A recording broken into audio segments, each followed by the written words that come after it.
और वो भी बीजेपी लगाएगी, उसका भरोसा करूंगा मैं?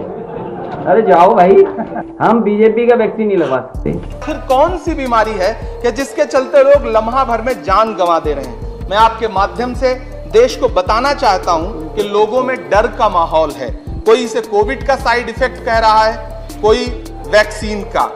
वैक्सीन बनाने वाली कंपनी एस्ट्राजेनेका ने ब्रिटेन की अदालत में पहली बार माना है कि कोविड-19 की उसकी वैक्सीन से टीटीएस जैसे दुर्लभ साइड इफेक्ट्स हो सकते हैं। टीटीएस यानी थ्रोम्बोसाइटोपेनिया सिंड्रोम शरीर में खून के थक्के जमने की वजह बनती है। इससे पीड़ित व्यक्ति को स्ट्रोक, हृदय गति थमने जैसी गंभीर समस्याएं हो सकती हैं। खबर सामने आने के बाद देश भर में चर्चाओं का बाजार गर्म हो गया है। तमाम चर्चाओं के बीच सपा प्रमुख अखिलेश यादव और कांग्रेस सांसद इमरान प्रतापगढ़ी के वीडियो वायरल होने लगे हैं। अखिलेश ने कोरोना काल के दौरान वैक्सीन को लेकर एक बयान दिया था। जनवरी 2021 में अखिलेश ने कहा था बीजेपी के वैक्सीन पर उनका भरोसा नहीं है। कोरोना का वैक्सीन का आज ड्राई रन शुरू हो गया, तो क्या समाजवादी पार्टी आप अपनी तरफ से मानते हैं कि लोगों को वैक्सीन? देखिए, मैं तो नहीं लगवाऊंगा अभी वैक्सीन, मैंने अपनी बात कह दी, और वो भी बीजेपी लगाएगी, उसका भरोसा करूंगा मैं? अरे जाओ भाई, अरे अपनी सरकार आएगी, सबको फ्री वैक्सीन लगेगी। हम बीजेपी का वैक्सीन नहीं लगवा सकते।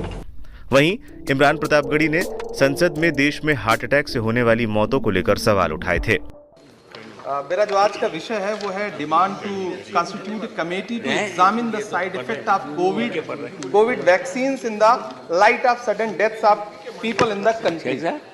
सभापति महोदय, मैं आज एक ऐसे जरूरी विषय के लिए खड़ा हुआ हूं जिसका ताल्लुक सियासत से नहीं है बल्कि हमारी आपकी जिंदगियों से है।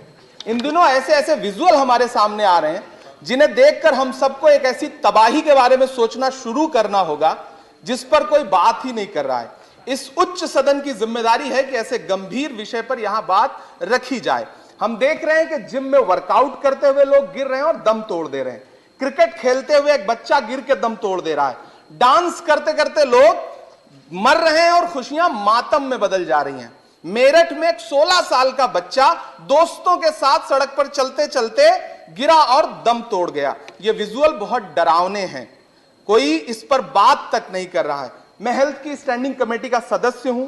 मैंने वहां भी अपील की कि इस विषय पर रिसर्च किया जाए कि आखिर कौन सी बीमारी है कि जिसके चलते लोग लम्हा भर में जान गंवा दे रहे हैं।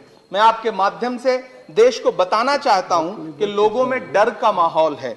कोई इसे कोविड का साइड इफेक्ट कह रहा है, कोई वैक्सीन का। मेरा अनुरोध है कि स्वास्थ्य मंत्रालय अर्जेंट एक कमेटी गठित करे और जांच करे कि इन मौतों का कारण क्या है।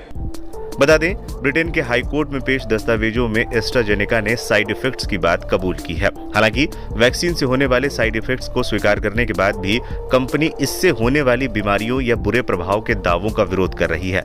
यह खबर भारत के लिए भी बेहद महत्वपूर्ण है क्योंकि ये कोविड-19 के प्रसार के दौरान बड़े पैमाने पर ऑक्सफोर्ड एस्ट्राजेनेका की इसी वैक्सीन को कोविशील्ड के नाम पर इस्तेमाल किया गया था। भारतीय company serum institute of India ने एस्ट्राजेनेका से हासिल लाइसेंस के तहत ही देश में इस वैक्सीन का उत्पादन किया था और इसे सिर्फ भारत के कोविड टीकाकरण अभियान में ही नहीं इस्तेमाल किया गया था बल्कि दुनिया के कई देशों में इसे निर्यात भी किया गया था। कोविशील्ड के अलावा इस वैक्सीन को कई देशों में वैक्सजेवेरिया ब्रांड नाम से भी बेचा गया था। एस्ट्राजेनेका पर यह मुकदमा जेमी स्कॉट ने दायर किया था, जो इस टीके को लेने के बाद ब्रेन डैमेज का शिकार हो गए थे। कई परिवारों ने भी कोर्ट में इस टीके के दुष्प्रभाव की शिकायत की थी।